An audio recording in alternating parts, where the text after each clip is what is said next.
मारुति, इस वंदना का अर्थ किसने सिखाया तुम्हें? सरस्वती वंदना का भावार्थ तो मैंने अपने पहले गुरु से ही सीखा है गुरु माँ। कौन है आपके प्रथम गुरु? हर बालक का पहला गुरु उसकी माँ ही होती है ना प्राचार्य श्री। सुंदर,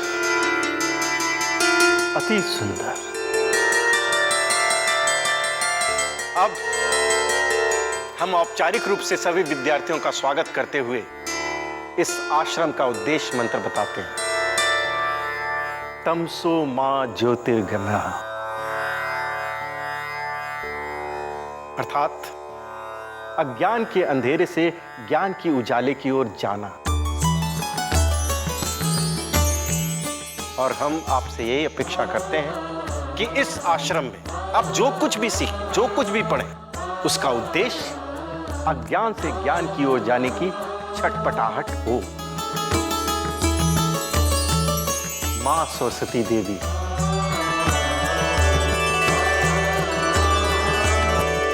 आप सबकी सहायता करें। और अब सत्र के आरंभ से पूर्व एक आवश्यक सूचना। अब से ठीक 3 मास बाद सभी विद्यार्थियों की प्रथम परीक्षा ली जाएगी और इस परीक्षा में जो विद्यार्थी उत्तीर्ण होंगे उन्हें इस आश्रम में आगे शिक्षा प्राप्ति के अवसर मिलेंगे।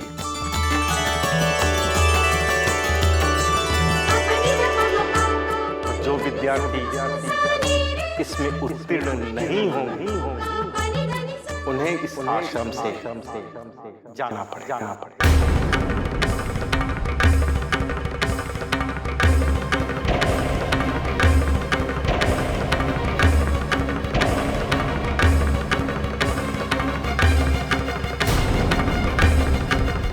और इन 3 मास की कालावधि में आश्रम के प्राचार्य, आचार्य विद्यार्थियों को बिना बताए मापदंडों के आधार पर उनका मूल्यांकन करेंगे।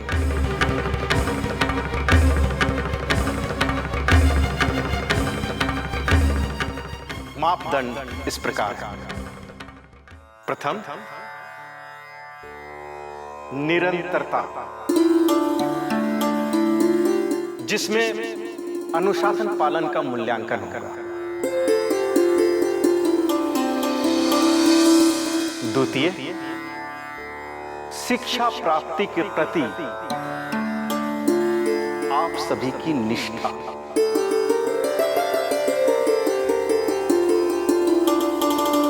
और तृतीय, दी जाने वाली शिक्षा को आत्मसात करने की आपकी क्षमता।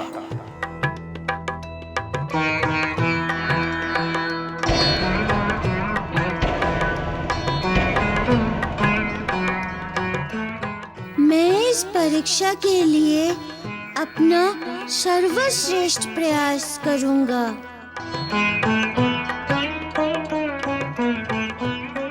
मैं इस परीक्षा में निश्चित रूप से इसे पछाड़ के दिखाऊंगा, चाहे इसके लिए मुझे कुछ भी क्यों ना करना पड़े।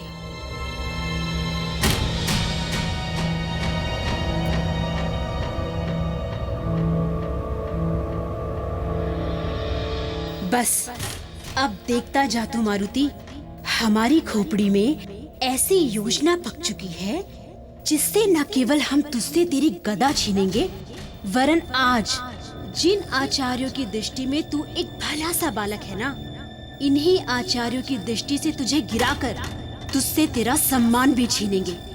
देखता जा तू अब हमारे चक्कर।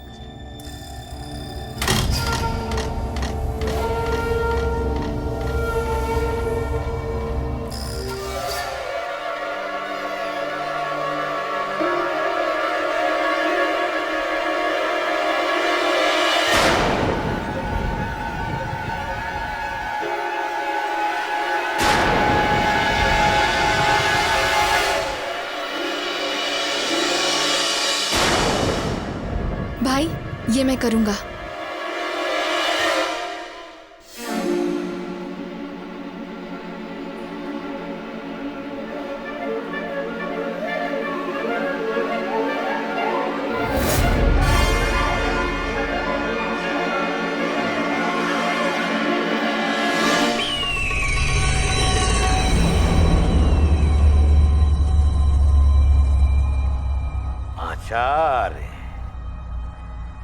कहां चले? वायु के रथ पर सवार कर्ण प्रिय।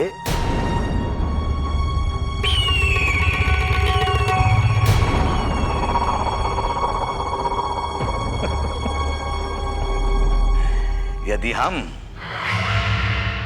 किसी व्यक्ति को स्वर्ण देकर कोई कार्य करवाते हैं और वो व्यक्ति स्वर्ण लेकर यदि हमारा काम नहीं करता, तो हम दैत्यराज सुमाली उसे कठोर दंड देने में सक्षम हैं।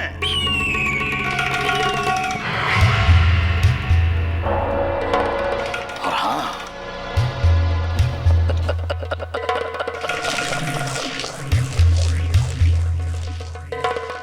वो प्रश्न तो पूछे ही नहीं गए जिसके लिए हमने आपको स्वर्ण दिए थे।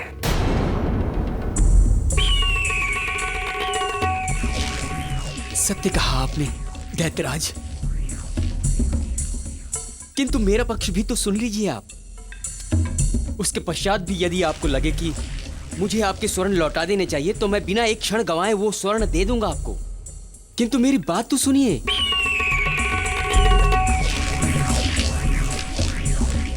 कहो। माना कि मेरे प्रयास बच्चों की प्रवेश परीक्षा में कोई सहायता न कर सके, किंतु आपने ये कैसे सोच लिया कि आश्रम में रहते हुए उन्हें मेरी सहायता की आवश्यकता कभी नहीं पड़ेगी?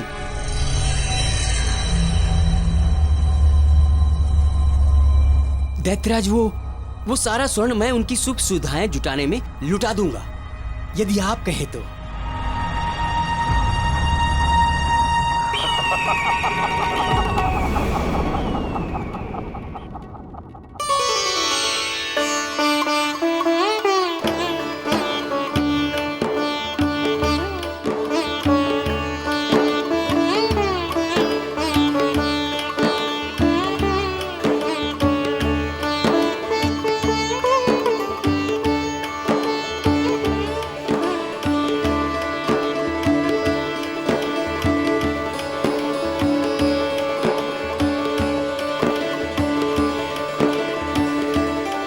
सच कहूँ तो मैं अपनी पहली कक्षा को लेकर बहुत उत्तेजित हूँ।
तुम क्या फेंक रहे हो हम पर बार बार?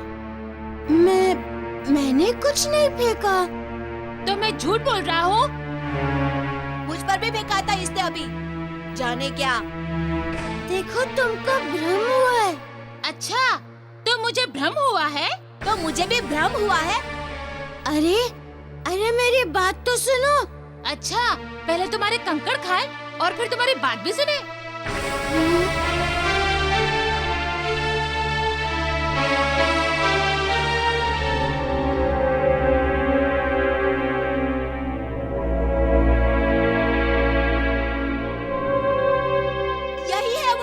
यही है। हाँ यही है, हाँ यही है, हाँ यही है वो, यही है वो।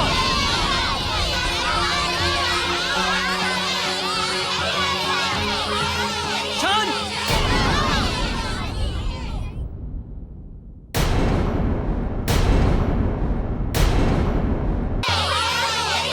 शांत!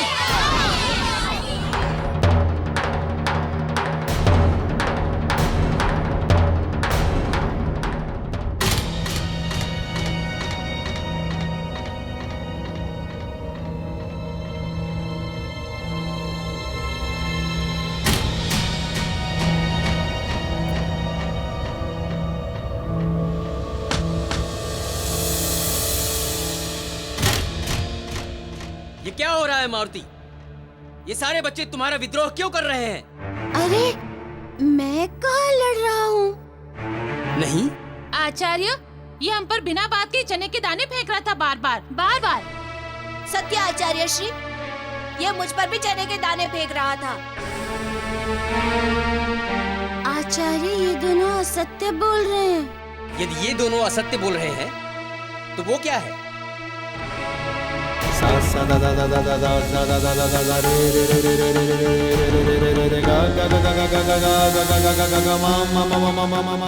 मुझे तुमसे ऐसी अपेक्षा नहीं थी मारुति।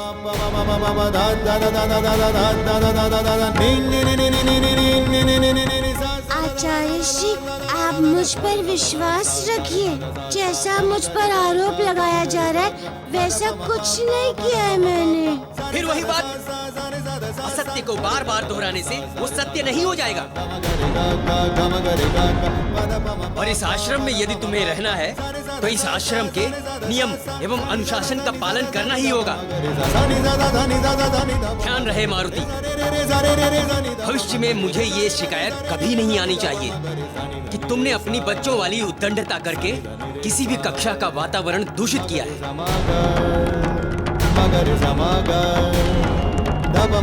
गुरुकुल में सभी को अनुशासित रहना होगा और इस फूकनी में चने के दाने भरकर अपने मित्रों पर कभी नहीं फेंकना। मैं बर्दाश्त नहीं करूंगा।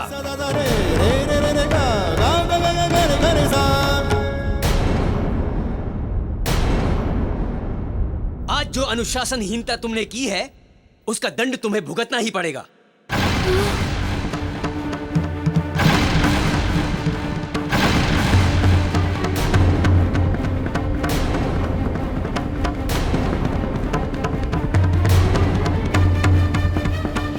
किंतु आचार्य। किंतु क्या? अपने आचार्य से वाद विवाद करोगे तुम?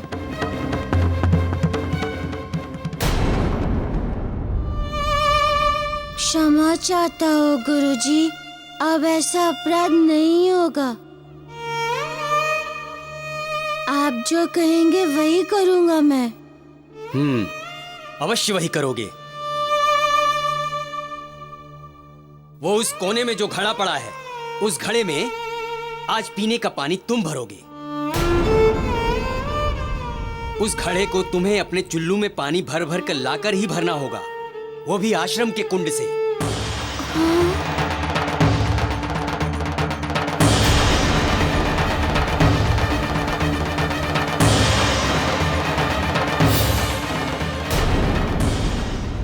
उस घड़े को तुम्हें अपने चुल्लू में पानी भर भर कर लाकर ही भरना होगा, वो भी आश्रम के कुंड से। आचार्य, मुझे ये दंड स्वीकार है। आप जैसा कहेंगे मैं वैसा ही करूँगा। किंतु क्या ये मैं कार्य अपनी कक्षा पूरी होने के बाद कर लूं? आचार्य, मैं कक्षा में पढ़ाई वाले पाठ से वंचित नहीं होना चाहता। नहीं, तुमसे जो करने को कहा गया है उसे पूरा करने के पश्चात ही तुम कक्षा में सम्मिलित हो सकते हो, उसके पहले नहीं।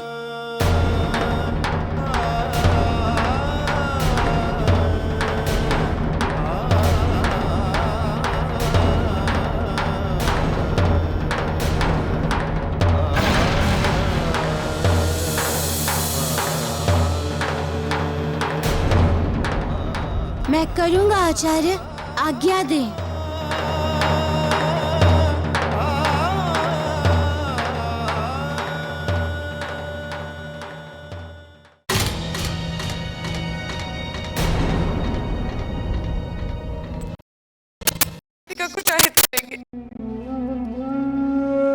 देवी अंजना, संभालो स्वयं को। इतना बुरा भी नहीं सोचना चाहिए। वहां गुरुकुल में मां के आशीर्वाद के साथ साथ हमारी शुभकामना है ना उसके साथ, वही उसकी रक्षा करेगी ना। मां, गुरुकुल में मेरा आशीर्वाद उसके साथ हुआ तो क्या? मैं तो उसके साथ नहीं हूं। यदि उस पर कोई संकट आए तो वहां उसकी रक्षा कौन करेगा? कौन संभालेगा उसे? सच कह रही हो अंजना, वहां पे मां के आशीर्वाद और हमारी शुभकामना के अतिरिक्त कोई नहीं है उसके पास। यदि कोई संकट आया, कोई समस्या आई, तो उसे स्वयं ही उसका सामना करना पड़ेगा। उन समस्याओं का सामना करके उन पर विजय प्राप्त करके उसे आगे बढ़ना होगा।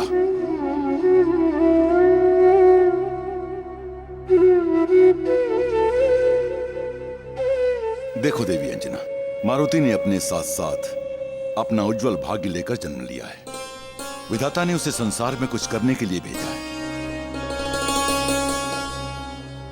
और विधाता ही उसे उन कार्यों के लिए भांति भांति की परीक्षा लेकर उसे बड़ा बनाएगा। हमें विधाता के विधान पर संशय नहीं करना चाहिए।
सभी की कक्षा वहां नहीं, यहां चल रही है।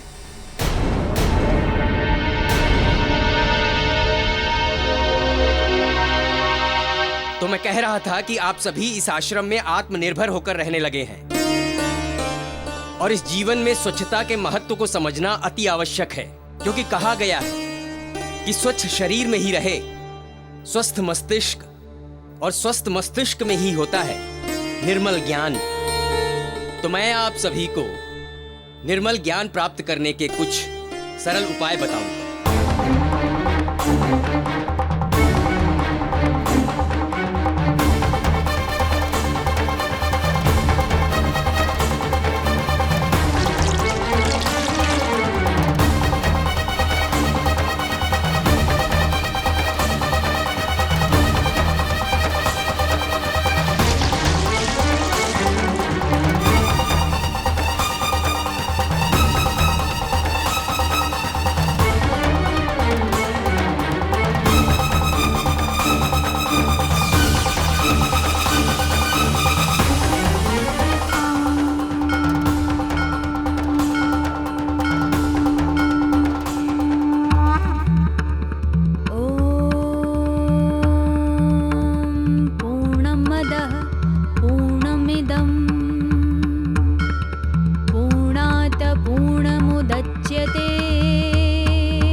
पूर्णमेवावशिष्यते।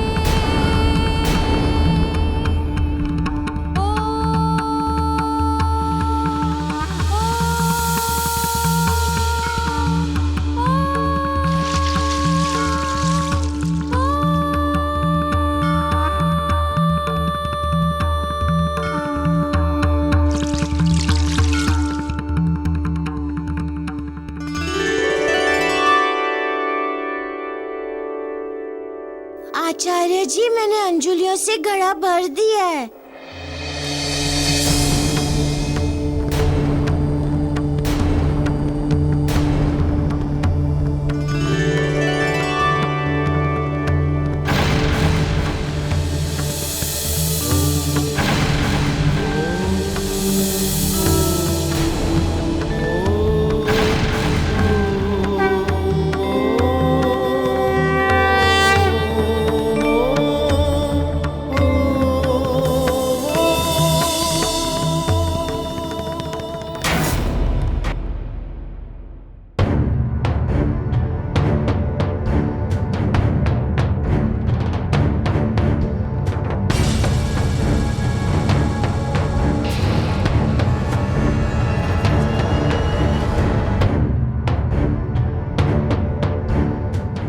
अरे, तुम मेरे पास कैसे आ गई? मैं तो आ ही रहा था ना। फिर क्यों तुम अपना स्थान छोड़कर मेरे पास चली आई? भाई, ये तो अपनी गदा से भी बात करता है। ये तो मायावी है।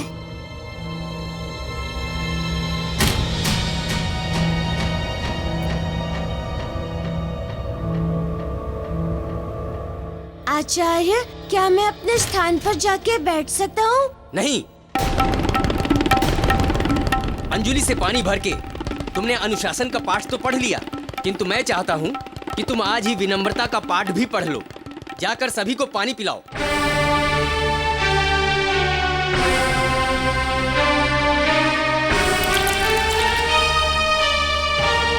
मारुति, ऐसी अभद्रता कैसे कर सकते हो तुम?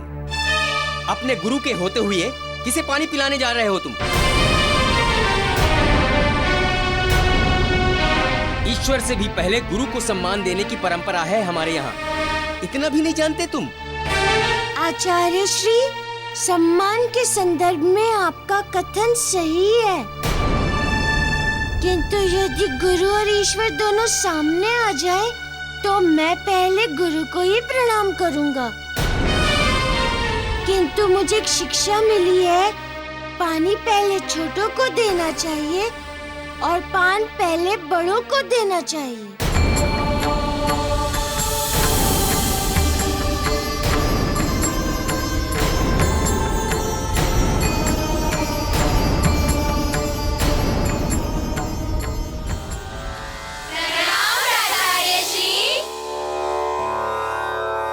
आयुष्मान भव।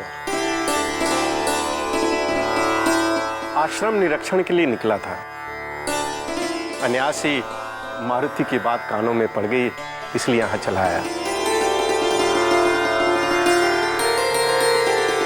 मारुति, तुमने अभी अभी जो पान और पानी वाली बात की है, उसके पीछे क्या विचार है वत्स? आचार्य श्री, पानी जीवन का प्रतीक माना जाता है, इसलिए पानी सबसे पहले छोटों को देना चाहिए, और पान सम्मान का प्रतीक है, इसलिए पान सबसे पहले बड़ों को देना चाहिए। साधु, वत्स साधु, तुम्हें अपनी प्रथम गुरु अर्थात अपनी माता से बहुत ही सुंदर, सहज और व्यवहारिक ज्ञान मिला है। अति सुंदर।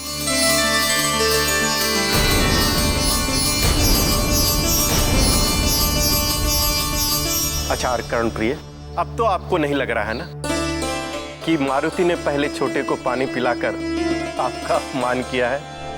नहीं नहीं, बिल्कुल नहीं प्राचार्य। वैसे भी मैं तो मारुति की परीक्षा मात्र ले रहा था। ठीक है मारुति, जाओ अपने स्थान पर बैठ जाओ और ध्यान से मन लगाकर पढ़ना।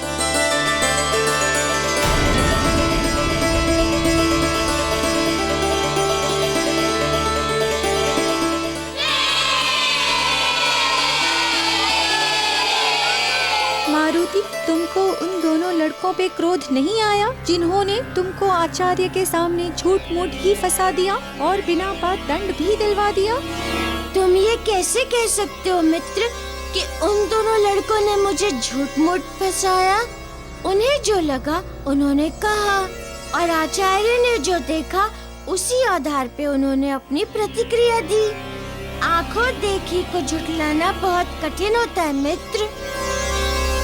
मारुति, तुम सही कह रहे हो। मुझे भी लगता है कि उन दोनों लड़कों ने कुछ नहीं किया है। मुझे लगता है ये सब लवणासुर का किया धरा था। वो लोग आपस में तुम्हारी गदा लेकर भी कुछ बोल रहे थे। मुझे लगता है वो तुम्हारी गदा चुराना चाहते हैं। क्या तुमने अपने कानों से उनको मेरी गदा चुराने की बात करते सुना था दामोदर? जिस प्रकार आंखों देखी पर भरोसा करना कभी कभी गलत हो जाता है, वैसे ही कभी कभी कानों सुनी बात भी मिथ्या निकल सकती है मित्र। क्या पता वो मेरी गदा की प्रशंसा कर रहे हो। हमें निष्कर्ष पर तभी पहुंचना चाहिए जब साक्ष्य और तर्क दोनों एक ही दिशा में संकेत दे रहे हो। जब तक ऐसा ना हो, धारणा बनाना या प्रतिक्रिया देना उचित नहीं होगा मित्र। तुम बहुत समझदार ही नहीं, तुम बहुत भोले भी हो मारुति। ये असुर इतने सीधे नहीं हो सकते जितने तुम्हें दिख रहे हैं। चलो मित्र।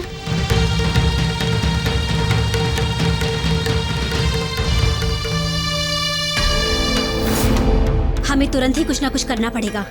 इसकी गदा छीनने के लिए कोई ना कोई मार्ग तो निकालना ही पड़ेगा हमें। किंतु हम करें क्या? वो तो हर पल अपनी गदा स्वयं से चिपकाए चिपकाए चलता है। ऐसे में उससे उसकी गदा छीनना सरल नहीं है। वाह रे वाह, क्या अद्भुत विचार आया है मन में। आओ इधर आओ, कान में सुनाता हूँ।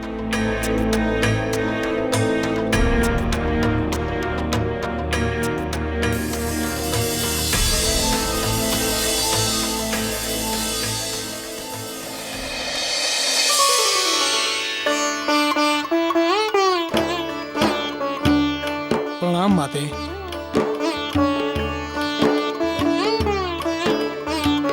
भोजन सामग्री की क्या स्थिति है आचार्य भंडारी? आज भोजन कम तो नहीं पड़ेगा ना? अरे नहीं नहीं माते, भोजन सामग्री की कमी की अभी की व्यवस्था तो प्राचार्य श्री ने करवा दी है, इसलिए अभी की व्यवस्था को मैं किसी भी तरह संभाल लूंगा। किंतु माते, भविष्य के लिए हमें इसके बारे में अवश्य ही कुछ न कुछ सोचना पड़ेगा, अन्यथा हमारे आश्रम के जो बालक हैं, इन्हें भोजन परोसने में भोजन की कमी हो सकती है। इस सत्र में बहुत भिन्न भिन्न प्रकार के विद्यार्थी एक साथ आए हैं, नहीं? हाँ, और सभी सक्रिय भी हैं। अब देखिए ना, स्वेच्छा से स्वैच्छित श्रमदान करने के लिए अपने आप को प्रस्तुत कर रहे हैं। अच्छा, किसने? अब ध्यान से सुनो ये योजना। ये है धतूरे के बीजों का चूर्ण। हाँ, पहले तो हम स्वयं सेवक बनके सभी छात्रों को भोजन परोसेंगे, और फिर जब मारुति भोजन करने से पहले ध्यान लगाने के लिए भक्ति भाव से अपनी आंखें बंद करेगा, तभी चुपचाप ये चूर्ण उसके भोजन में मिला देना। अब जैसे ही मारुति चूर्ण से भरा भोजन खाएगा, वो मूर्छित हो जाएगा, चारों तरफ भगदड़ मच जाएगी। उसी समय तुम दोनों उसकी गदा उठा लेना, समझे? भाई, अब ये काम मुझे करने दो। वैसे भी तुम तो जानते ही हो, जमकर भोजन करने में और सोने के अतिरिक्त ऐसे ही कामों में मुझे मजा आता है। ठीक है, ये काम तुम ही करो, किंतु कोई भूल और त्रुटि नहीं होनी चाहिए।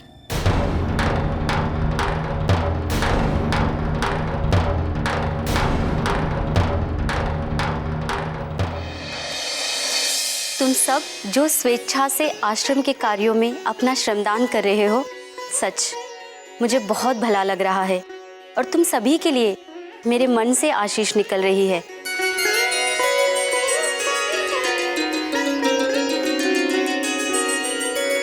गुरु माँ, हम बस आपकी आज्ञा की प्रतीक्षा में थे। आपकी आज्ञा हो तो हम सभी को भोजन परोसना आरंभ करें।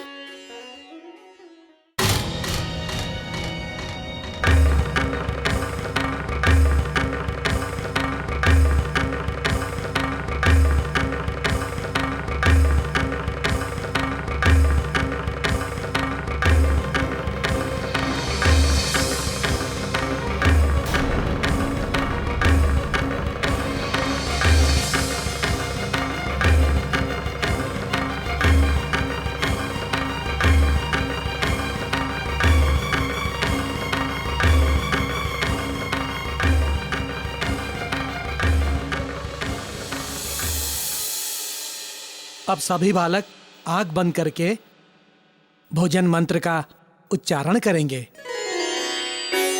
और अब हम सब अच्छे दिन और अच्छे भोजन के लिए प्रार्थना करेंगे।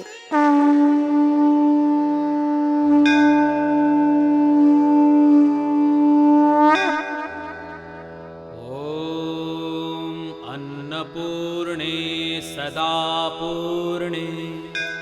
ओम अन्नपूर्णे सदा पूर्णे। शंकर प्राणवल्लभे। शंकर प्राणवल्लभे। ज्ञान वैराग्य सिद्ध्यर्थम। ज्ञान वैराग्य सिद्ध्यर्थम। भिक्षां देहि च पार्वती। भिक्षां देहि च पार्वती। ओम अन्नपूर्णे नमः। ओम अन्नपूर्णे नमः।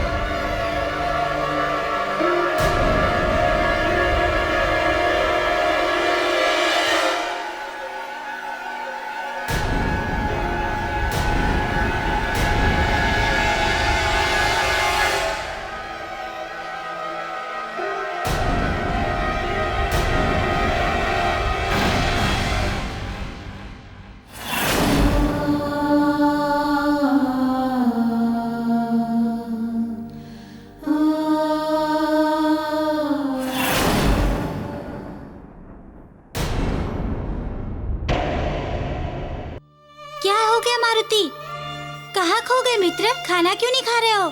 माँ की बहुत याद आ रही है दामोदर। माँ की तो मुझे भी बहुत याद आती है मारुति, किंतु हमारी माएं भी यही कहेंगी कि हम भरपेट खाएं, स्वस्थ रहें और पढ़ें। तुम सही कह रहे हो दामोदर।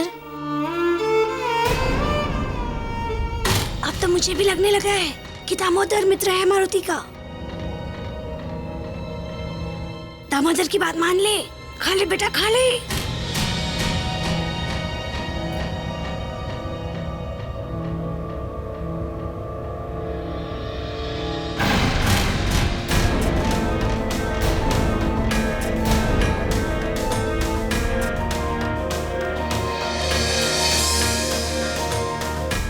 मारुति, क्या हुआ?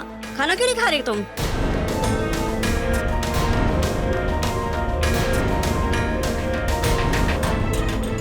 मारुति, कहीं ऐसी बात तो नहीं है कि आज हमने खाना परोसा और तुम खाना ही नहीं चाहते मित्र? नहीं मित्र, ऐसा कुछ नहीं है। वो तो बस मन ही नहीं कर रहा है खाने का। मन क्यों नहीं कर रहा? चलो ठीक है, मैं खिलाता हूँ।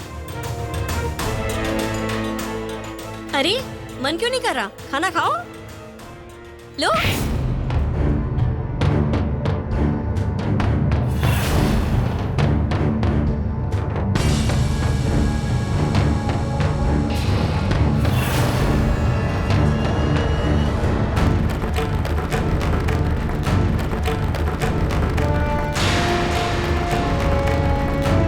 मारुति, अरे मारुति खाना खाओ। मारुति रुको ना, अरे रुको रुको मारुति।